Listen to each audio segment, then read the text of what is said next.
우리 앞뒤 좌우에 있는 믿음의 형제 자매들에게 반갑게 축복의 인사를 건네도록 하겠습니다. 사랑합니다. 축복합니다. 참 잘 오셨습니다.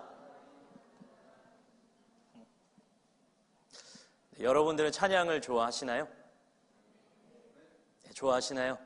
네, 저는 찬양을 정말 좋아합니다. 그래서 차에서도 항상 찬양을 듣고 사무실에서 일할 때도 항상 찬양을 틀어놓습니다. 심지어 제 첫 아기가 있는데 팽이 놀이를 하면서도 찬양을 틀어놓고 계속 놀이를 할 정도로 저의 삶 가운데 찬양은 매우 중요한 부분을 차지하고 있습니다. 또한 우리 너무나도 감사하게도 우리 평택중앙교회는 찬양이 가득한 교회입니다. 믿으시나요? 네, 또한 이 찬양의 은혜가 넘치는 아주 훌륭한 귀한 교회입니다. 믿으시나요? 네, 감사합니다.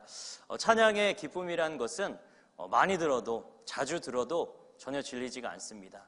가요들은 좀 듣다 보면 금방 질리고 안 듣게 되는데 찬양은 몇 년 전부터 알던 찬양도, 오래된 찬양도 하나님 앞에 진심을 담아서 하나님 앞에 찬양을 올려드릴 때 우리 마음 가운데 은혜가 넘치고 감사가 넘치고 회복이 되고 힘이 나는 그런 놀라운 경험들을 자주 저는 하게 되었습니다. 그래서 이 찬양을 통해서 우리가 힘들 때는 위로를 얻게 되고 또한 쓰러진 자는 힘을 얻게 되며 또한 하나님을 고백하고 하나님께서 참 좋으신 분이라는 것을 우리의 입술을 통해서 고백할 때 하나님께서 내려주시는 은혜들을 경험할 수 있는 것이 바로 이 찬양의 능력이 되는 것입니다.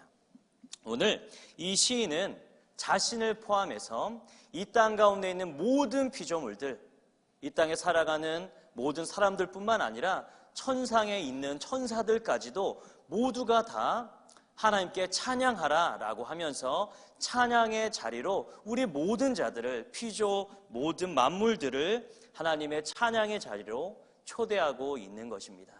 이 시간 이 시인의 이 찬양에 대한 이 초대 응하셔서 하나님을 영원히 찬양하시고 하나님을 영원히 기뻐하시며 하나님께 예배 올려드리시는 귀한 성도님들이 되시길 주님의 이름으로 축복합니다. 우리 함께 1절과 2절을 우리 함께 한 번 더 읽어보도록 하겠습니다. 내 영혼아 여호와를 송축하라. 내 속에 있는 것들아 다 그의 거룩한 이름을 송축하라. 내 영혼아 여호와를 송축하며 그의 모든 은택을 잃지 말지어다. 아멘. 특별히 오늘 우리가 함께 살펴볼 시편 103편은 크게 세 부분으로 나눌 수가 있습니다. 우선 1절부터 5절의 내용은 무엇이냐면 하나님을 찬양하는데 개인적으로 하나님께서 주신 그 은혜를 감사하면서 하나님을 찬양하자라는 것이 1절부터 5절의 내용이 되는 것입니다. 그리고 6절부터 18절까지는 이 공동체 전체에 은혜를 베풀어 주신 그 하나님을 찬양하자. 그리고 19절부터 마지막 절까지는 모든 자들이, 모든 피조물들이 다 모여서 하나님을 영원히 찬양하자. 이렇게 세 부분으로 나누어져 있습니다. 특별히 먼저 첫 번째 부분 1절부터 5절, 바로 개인이 경험한, 내가 경험한 하나님의 은혜에 대해서 함께 말씀을 나누고자 합니다. 우선 시편 1절과 2절에서는 시인은 자기 자신을 향해서 자신의 영혼 그리고 내 속에 있는 모든 것들아 라고 자신을 칭하면서 모든 것을 다해 하나님을 찬양하라 라고 명령하고 있습니다. 내 영혼 그리고 내 속에 있는 모든 것, 이것은 무엇을 뜻하냐면 우리의 모든 존재를 말하는 것입니다. 우리는 무엇으로 지어졌냐면 영혼과 몸으로 이루어져 있습니다. 그렇기 때문에 영혼과 내 속에 있는 모든 것이란 것은 무엇이냐? 나의 모든 전 존재를 가지고 나의 생각이라든가 나의 마음이라든가 나의 이성이라든가 나의 의지, 모든 것을 다 들여서 하나님을 찬양하라 라고 1절에서 이야기하고 있습니다. 또한 2절에서는 그동안 하나님께서 나에게 베푸신 그 큰 은혜를 절대로 잊지 말고 계속적으로 기억하라 라고 자신을 향해서 명령하고 있습니다. 도대체 왜 이 시인은 자발적으로 이 찬양의 자리로 자신이 가야 한다? 자발적으로 이 하나님을 찬양하며 하나님의 은혜를 기억해야 된다. 왜 그렇게 이야기를 했을까요? 왜 자발적으로 그 찬양의 자리로 가게 되었을까요? 이유는 매우 간단합니다. 왜냐? 하나님이 너무 좋기 때문에입니다. 하나님이 너무 좋으신 분이기 때문에, 또한 하나님께서 자신에게 베푸신 은혜가 너무나도 크기 때문에 누가 시키지 않아도, 누가 이렇게 하지 않으면 안 된다라고 한 것도 아닌데 자발적인 마음으로 하나님을 찬양하며 하나님의 은혜를 기억하고 있었던 것입니다. 하나님이 너무 좋기 때문에, 하나님이 베푸신 은혜가 너무나도 많았기 때문에 그는 하나님 앞에 감사한 마음으로 자발적으로 하나님을 찬양하며 예배하고 있습니다. 이런 시인과 마찬가지로 하나님 앞에 나아가기를 기뻐하시며 하나님께 찬양하시는 모든 성도님들이 되시길 주님의 이름으로 축복합니다. 찬양의 이유가 바로 3절부터 5절까지 나와 있습니다. 우선 이 시인이 개인적으로 겪었었던 질병 가운데서 하나님께서 그의 질병을 치유하여 주셨습니다. 또한 이 시인이 지었었던 그 죄가 있었는데 하나님께서 그 죄를 용서하여 주신 것입니다. 또한 계속적으로 보면 생명을 속량하시고 구원하셨다라는 말씀입니다. 또한 선한 것으로 우리를 만족시키셨다. 그러니까 우리의 삶 가운데 가장 좋은 것을 계속적으로 베풀어 주셨다 고백하고 있습니다. 마치 이 다윗이 하나님의 상에서 하나님 앞에 함께 이 하나님의 상을 받으면서 그의 삶 가운데 늘 풍족함이 넘쳤었다고 그렇게 고백했었던 것처럼 선한 것으로 우리를 만족해 하시는 그 하나님의 은혜를 시인은 고백하고 있는 것입니다. 또한 청춘을 독수리같이 활기차게 하셨다. 이것은 무엇이냐? 그의 삶이 날마다 하나님 앞에 살아가면서 새로운 능력으로, 새로운 힘으로 이 땅을, 자신의 인생을, 삶을 살아갈 수 있는 힘을 주셨다라고 이 시인은 고백하고 있는 것입니다.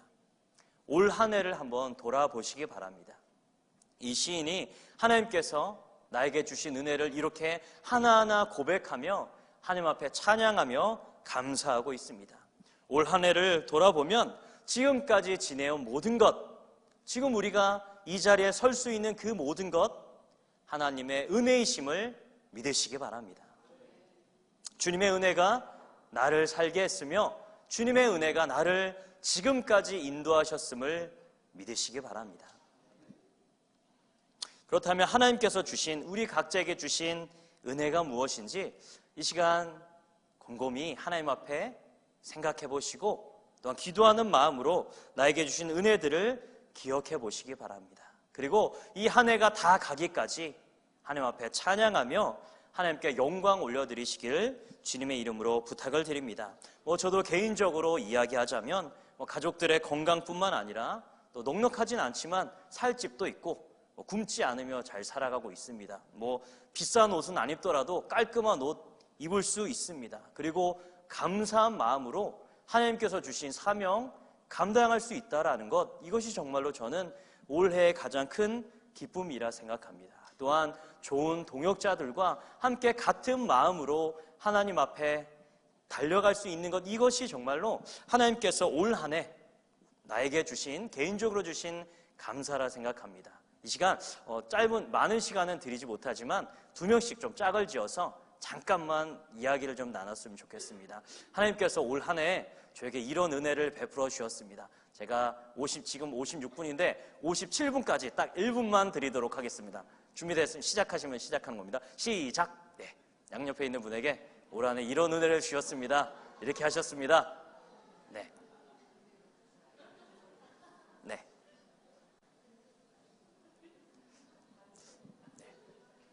네, 생각보다 57분이 기네요, 1분이.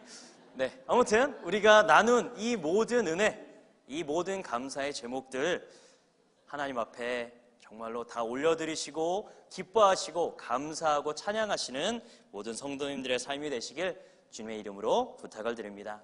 그럼 두 번째 부분, 우리 공동체가 경험한 하나님의 은혜에 대해서 시인은 어떻게 고백하고 있는지 우리 6절과 7절을 함께 읽어보도록 하겠습니다. 여호와께서 공의로운 일을 행하시며 억압당하는 모든 자를 위하여 심판하시는도다.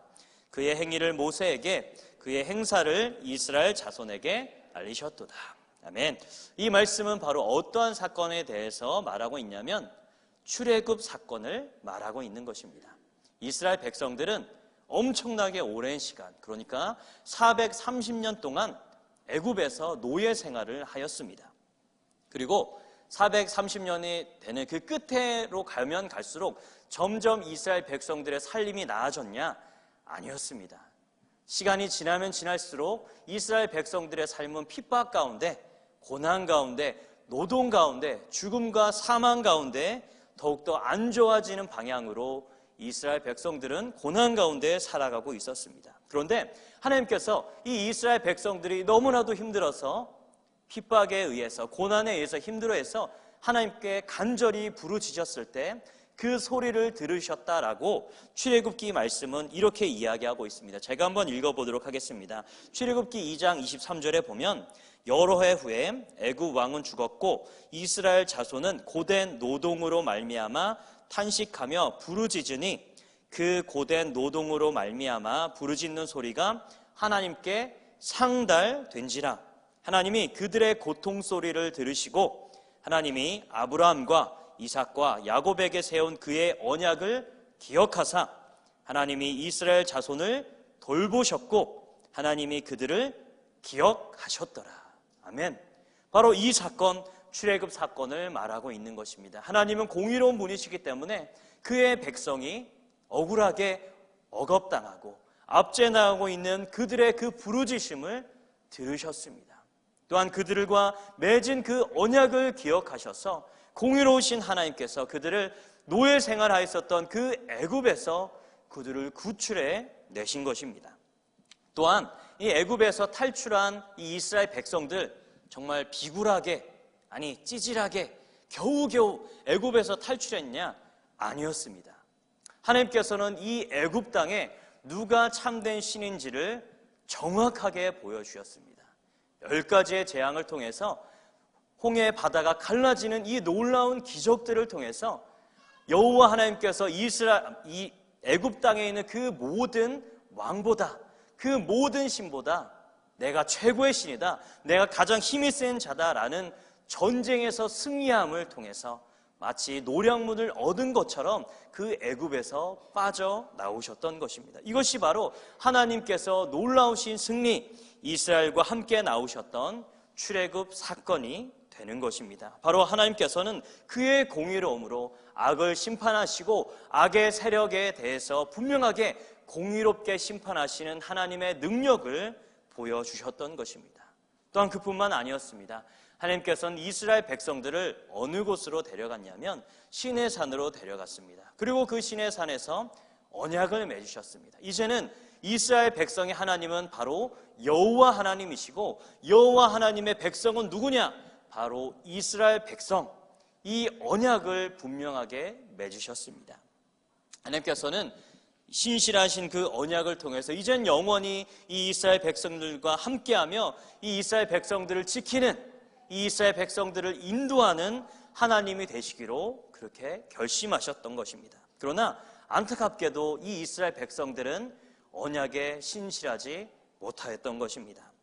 우리 8절과 9절, 10절을 우리 다 함께 읽어보도록 하겠습니다. 여호와는 긍휼이 많으시고 은혜로우시며 노하기를 더디하시고 인자하심이 풍부하시도다. 자주 경책하지 아니하시며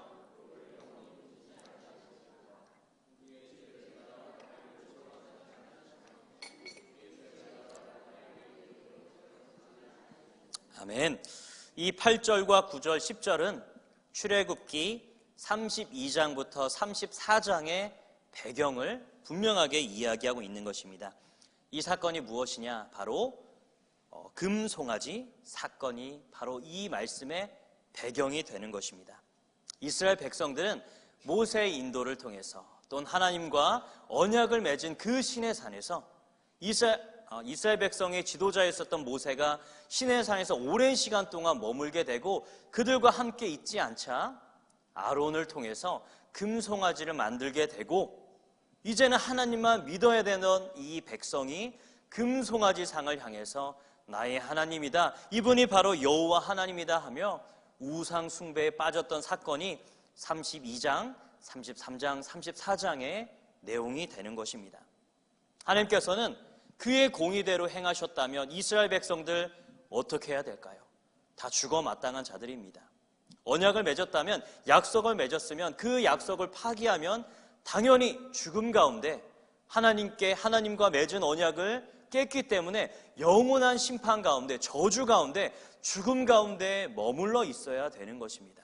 하지만 하나님께서는 그 공의 가운데서도 하나님의 인자하심과 하나님의 사랑이, 하나님의 은혜가 그 공의와 함께 하였습니다. 그래서 모세에게 자기 자신을 나타내면서 하셨던 34장의 말씀을 그대로 인용한 것이 바로 8절, 9절, 10절의 내용이 되는 것입니다. 하나님은 분명히 죄에 대해선, 악에 대해선 분명히 심판하시지만 영원히 심판하시는 분은 아니십니다. 하나님의 크신 사랑으로, 하나님의 크신 인자로 한 번 더 기회를 주시고, 한 번 더 우리에게 기회를 주셔서 우리가 다시 회개하고 하나님 앞에 돌아올 수 있는 크신 은혜와 사랑을 가지고 계신 분이 바로 우리의 하나님이 되시는 분이십니다. 하나님께서는 크고 영원한 인자하심으로 지금도 우리를 붙드시며 지금도 우리와 함께 하신다는 이 사실을 믿으시기 바랍니다. 그래서 이 하나님의 인자하심은 우리의 연약함과 우리의 유한함과 매우 크게 대조됩니다. 14, 15, 16절을 우리 함께 읽어보도록 하겠습니다. 이는 그가 우리의 체질을 아시며 우리가 단지 먼지뿐임을 기억하심이로다. 인생은 그 날이 풀과 같으며 그 영화가 들의 꽃과 같도다. 그것은 바람이 지나가면 없어지나니 그 있던 자리도 다시 알지 못하거니와. 아멘. 우리 인간은 어떠한 존재인지를 오늘 성경은 우리에게 이야기해 주고 있습니다. 하나님의 인자하심은 영원하며 그 크기가 너무나도 무한히 큰 하나님과 대조적으로 우리 인간은 어떠한 존재냐? 너무나도 연약하고 마치 들의 풀처럼, 꽃처럼 건조한 바람이 한번 싹 불면 다 말라 시들어 없어져 버리는, 그래서 그 자리에 우리가 있었던 것조차도 알지 못할 정도로 우리는 그렇게 연약한 자가 바로 우리 인간입니다. 하지만 우리 인간의 이런 연약함, 이 유한함과 완전히 대조적으로 우리를 붙드시는 하나님, 우리를 사랑하시는 하나님, 우리를 향해서 끊임없이 인자를 보여주시는 하나님은 영원하시며 그 인자하심이 크신 분이심을 믿으시기 바랍니다. 그래서 우리가 때로는 실수하고 넘어지더라도, 때로는 말씀에 순종하지 못하고 실패한다 할지라도, 또는 우리 인생 앞에 찾아오는 문제들이 너무 커 보인다 할지라도 이 사실을 분명히 기억하시기 바랍니다. 우리의 어떠함보다, 이 세상의 그 무엇보다 하나님의 은혜가 크다는 이 사실을 믿으시기 바랍니다. 이 세상에 있는 그 어떤 존재도, 이 세상에 있는 그 어떤 문제도, 우리의 아무리 연약함에도 하나님의 은혜가 더 크시며 하나님의 인자하심이 크시며 하나님의 인자하심이 영원하심을 믿으시기 바랍니다. 하나님께서는 이렇게 이스라엘 백성 공동체를 계속적으로 기억하시고 그들이 실패하더라도 그들에게 기회를 주시며 그들을 감싸주셨고 안아주셨으며 그들에게 끊임없이 하나님의 인자하심을, 은혜를 베풀어 주셨던 것입니다. 그런데 이것을 아무에게나 베푸시냐? 아닙니다. 성경은 어떠한 자에게 이런 하나님의 은혜를 베푸시냐? 하나님을 경외하는 자, 또한 하나님의 말씀을 믿고 지키고 행하는 자에게 이런 하나님의 은혜를 베푸신다 말씀하신 것입니다. 이 이야기는 뭐냐? 내가 하나님의 말씀에 불순종했다. 근데 불순종한 것으로 끝나면 여전히 심판 가운데 머물러 있는 것입니다. 우리가 불순종했을 때 우리의 잘못을 깨닫고 우리가 하나님 앞에 범죄한 것을 깨닫고 하나님 앞에 무릎을 꿇었을 때, 하나님 앞에 부복하였을 때, 또한 우리의 죄를 철저하게 회개하며 다시 한번 하나님의 언약을 기대어서 하나님 앞에 나아갈 때만이 우리에게 참된 회개와 평안과 용서와 구원이 있음을 믿으시기 바랍니다. 혹시 우리의 삶 가운데 하나님과의 관계가 흔들려서 하나님 관계가 멀어져서 우리에게 찾아오는 고난과 어려움들이 있다면 신속하게 주님 앞에 돌아가시기 바랍니다. 하나님과 관계를 회복하시기 바랍니다.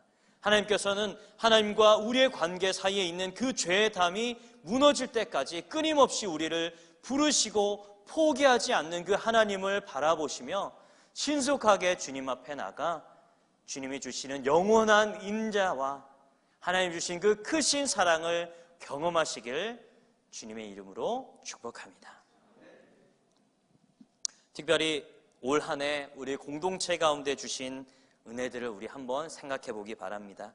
우리 공동체 바로 그리스도께서 머리 대신 그리스도의 교회입니다. 우리는 때론 실패하고 넘어지고 말씀에 순종하지 못하고 하나님의 일에 신실하지 못할 때가 너무 많았지만 그럼에도 불구하고 그리스도께서는 이 교회의 주인이 되셔서 끊임없이 지금까지 우리를 붙드셨고 인도하셨습니다. 우리 교회 안에 믿는 자들이 복음을 통해서 믿지 않는 자들이 이 복음을 통해서 하나님을 고백하게 되었으며 자신의 삶의 주인이 주님이심을 계속적으로 고백하게 되었습니다. 많은 자들이 모이게 되었으며 말씀과 기도와 또한 예배 훈련을 통해서 하나님 앞에 헌신된 자들이 계속적으로 우리 교회 가운데 나오고 있습니다. 이 모든 것 우리가 잘해서냐? 아닙니다. 하나님께서 우리 그리스도의 이 교회를 자신의 교회를 끊임없이 지키시고 끝까지 함께 하신다라는 그 하나님의 약속에 신실하셨기 때문에 그 인자하심으로 우리 교회가 이렇게 성장할 수 있었으며 지금도 하나님을 고백하는 예배 공동체로 사명의 공동체로 설 수 있었던 것입니다. 우리 공동체 가운데 함께 하신 주님, 우리 평택중앙교회 가운데 함께 하신 그 주님의 은혜와 사랑을 감사하시기 바랍니다. 찬양하시길 주님의 이름으로 부탁을 드립니다. 그럼 마지막으로 세 번째 부분, 이 땅에 있는 모든 것들, 모든 만물, 천상에 있는 모든 천사, 천군까지 모두가 다 하나님의 찬양의 자리로 나아가야 됨을 시인은 이야기하고 있습니다. 우리 19절과 22절 말씀을 함께 읽어보도록 하겠습니다. 여호와께서 그의 보좌를 하늘에 세우시고 그의 왕권으로 만유를 다스리시도다. 여호와의 지으심을 받고 그가 모든 곳에 있는 너희여 여호와를 송축하라. 내 영혼아 여호와를 송축하라. 아멘. 그 인자하신 하나님은 또한 이 모든 세상을 다스리시는 왕이신 위대하신 분임을 이 시인은 고백하고 있습니다. 하나님께서는 인자하실 뿐만 아니라 능력이 너무나도 위대하신 분으로서 이 모든 세상을 지금도 하루도 쉬지 않고 1분 1초도 하나님의 다스림 가운데 벗어난 적이 없습니다. 이 모든 세상은 여전히 하나님의 것이며 하나님은 우리의 왕으로서 모든 세상의 왕으로서 지금도 이 모든 세상을 운행하고 계신 분이심을 믿으시기 바랍니다. 이 시대 어떠한 시대입니까? 복음을 가지고 살아가기 참 힘든 시대입니다. 믿음으로써 우리가 살아가기 너무나도 어렵고 유혹이 많은 시대입니다. 또한 우리의 눈으로 보기엔 마치 하나님의 영광이 땅에 떨어져 있는 것 같고 믿는 자들이 너무나도 없는 것 같은 그런 어려운 시대가 바로 지금의 이 시대, 종말의 시대입니다. 하지만 이 사실을 분명하게 기억하시기 바랍니다. 하나님의 일하심은, 하나님의 왕되심은 조금 더 흔들린 적이 없으며 조금 더 하나님이 다스리시지 않은 적은, 하나님이 일하시지 않은 적은 한 번도 없음을 믿으시기 바랍니다. 이 모든 세상이 시작되었을 때부터 지금까지 하나님은 처음부터 끝까지 그리고 앞으로 우리 인생이 다하고 그 이후에 영원까지 이 모든 세상은 하나님의 것임을 믿으시기 바랍니다. 하나님께서는 지금도 그의 왕권으로 가장 선한 길로 하나님의 계획에 맞춰 이 모든 세상이 다스려지고 있는 것입니다. 그래서 이 시인은 20절에서는 천사들에게, 21절에서는 천사들이지만 또한 하늘의 군대들에게, 또한 22절에서는 모든 만물들에게 여호와를 찬양하라, 그 위대하신 하나님, 그 인자하신 하나님을 찬양하라 라고 우리 모두를 그 찬양의 자리로, 예배의 자리로 우리를 초대하고 있는 것입니다. 우리의 찬양은 우리의 삶의 모든 부분에서 하나님 앞에 찬양 올려드려야 합니다. 그분이 위대하신 분이시며 우리의 주인이시며 세상의 주인이시라는 이 고백을 우리 개인의 삶의 모든 부분에서 고백해야 되는 것입니다. 또한 우리 개인뿐만 아니라 이 세상 가운데 여전히 하나님을 고백하지 못하고 하나님의 왕되심을 고백하지 못하는 너무나도 악한 문화들, 많은 자리들이 이 세상 가운데 존재합니다. 하지만 하나님께서 우리를 이 찬양의 자리로 부르셨다는 건 무엇이냐? 바로 믿는 자들을 통해서 여전히 하나님을 고백하지 못하고 있는 그 자리에 우리가 가서 하나님을 믿는 자들이 그 모든 자리에서, 모든 시간 속에 하나님의 왕되심을, 하나님의 인자하심을 고백하라 우리에게 이야기하고 있는 것입니다. 그래서 하나님이 다시는 이 모든 세상 가운데, 모든 자리 가운데, 모든 시간 속에 영원히 하나님의 찬양이 가득하며 온 땅 가운데, 온 시대 가운데 가득하기를 하나님은 우리에게 기대하고 있다라는 것입니다. 우리 그렇게 하려면 어떻게 해야 될까? 우리 개인적인 삶 가운데 하나님의 주되심을 고백해야 되는 것입니다. 우리는 그냥 교회에 나온 것, 교회 안에서만 생활이 하나님께 드리는 삶이라고 생각해서는 안 됩니다. 교회 안에서뿐만 아니라 교회 밖에서, 세상 속에서 역시 하나님의 주되심이 고백돼야 됩니다. 가정에서, 직장에서, 학교에서 우리가 속해 있는 그 모든 곳 가운데 하나님이 이 모든 세상의 주인이심을 우리의 삶을 통해서 고백해야 되는 것입니다. 또한 우리가 어떻게 해야 되겠습니까? 믿지 않는 자들에게 어떻게 해야 되겠습니까? 그들이 하나님 안으로, 이 하나님의 생명 안으로, 하나님의 다스림 안으로 들어올 수 있도록 우리는 최선을 다해서 이 복음을 전해야 됩니다. 우리가 전하지 않으면 우리와 관계되어 있는 자들, 하나님의 복음을 듣지 못하기 때문에 하나님을 찬양할 수 없고 하나님의 주되심을 고백할 수 없습니다. 우리를 먼저 부르신 이유, 그것은 바로 우리가 먼저 하나님의 주되심을 고백하고 믿지 않는 자들에게 나가 하나님을 고백하며 하나님을 전하여서 그들과 함께 하나의 공동체로서 하나님을 찬양하고 예배하는 그 찬양의 자리로, 예배의 자리로 나아가기를 하나님께서 원하고 계신다라는 것입니다. 우리를 통해서, 또한 이 자리에 예배하시는 우리 성도님들을 통해서 하나님께서 모든 자리 가운데, 모든 시간 가운데 영광 받으시길 주님의 이름으로 축복합니다. 말씀을 정리하도록 하겠습니다. 오늘 시편 103편, 이 시인은 개인이 고백한 하나님의 은혜, 또한 그동안 이스라엘 백성 공동체 가운데 베풀어 주셨던 하나님의 은혜를 기억하며 이제는 모든 만물이 하나님을 찬양하며 예배하라, 찬양의 자리로 우리를 초대하고 있습니다. 우리 하나님의 이 초대에 응하여서 우리의 삶의 모든 자리 가운데, 또한 이 세상의 모든 곳 가운데 하나님의 왕되심을, 하나님의 인자하심을 고백하시는, 영원히 하나님을 찬양하시는 귀한 성도님들의 삶이 되시길 주님의 이름으로 축복합니다.